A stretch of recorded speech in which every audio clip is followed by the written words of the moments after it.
রাধে রাধে জানিয়ে শুরু করছি নতুন আরেকটি ভিডিওর প্রথমেই তোমাদেরকে দেখাচ্ছি গোপাল সোনাদের ভিজে জামা কাপড়। তারপরে দেখো সেগুলোকে সুন্দরভাবে আমি কিন্তু মেলে দিয়েছি ব্যালকানিতে যা রোদ আসে মোটামুটি শীতের দিনে শুকিয়েই যায় জামা কাপড়গুলো।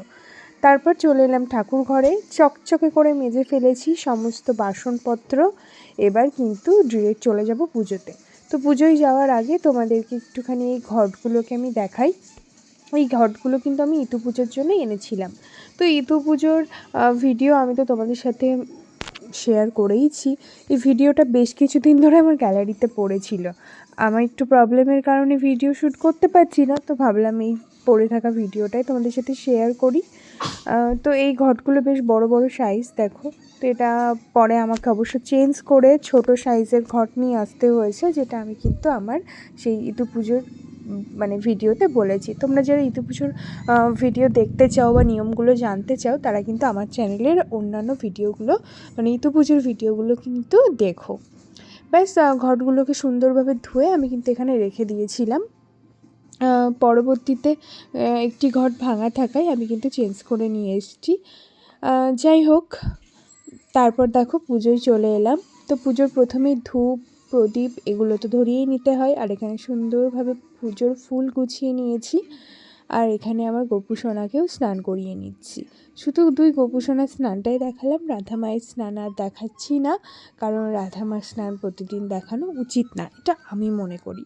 আর আমি না পুজোর ফুল টুলগুলো একটু কমই ম্যানেজ করতে পারি আর কি। ওই মা দিয়ে গেল তো দিয়ে গেল, নইলে আর সেভাবে আমি যা টুকটাক ফুল ফোটে ওই দিয়েই পুজো করি। তো গোপাল সোনাদের জামা কাপড় দেখলে আজকে শুধুমাত্র এই ডাংরি পরিয়ে দিলাম। আজ একটু ব্যস্ততার মধ্যে আমি পুজো দিয়েছিলাম, তো সেই জন্য নর্মালি ডাংরি পরিয়ে দিয়েছি, দিয়ে কিন্তু পুজোটা আমি কমপ্লিট করলাম।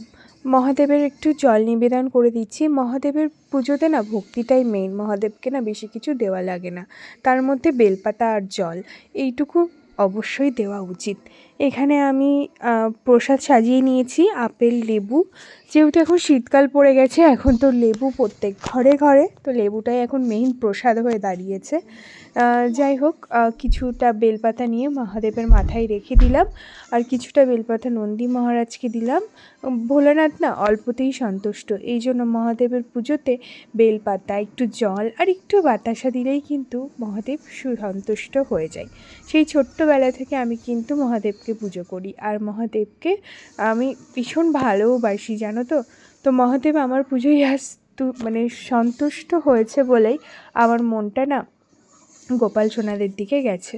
যাই হোক, পুজো দিতে দেখলে যে নাগরাজ পড়ে গেছে, তো ওটা তোমরা একটু স্কিপ করে যাও, ওটা আমার হাত লেগে না, ওটা তো মাথায় থাকে মহাদেবের, তো ওটা মাঝে মাঝে ওরকম ড্রপ হয়ে যায়। তো আমি কিন্তু পরে তুলেও দিয়েছিলাম।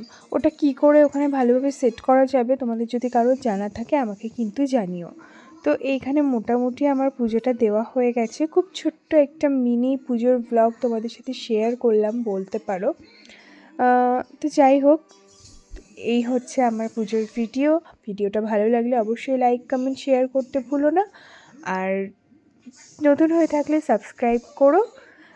ভিডিওটা আমি আর বেশি বড় করছি না, এখানেই শেষ করছি। রাধে রাধে বন্ধুরা, সবাই ভালো থেকো, আর আমার চ্যানেলের ভিডিওগুলো প্রতিদিন দেখতে থেকো, আর লাইক কমেন্ট শেয়ার অবশ্যই করো। টাটা বন্ধুরা।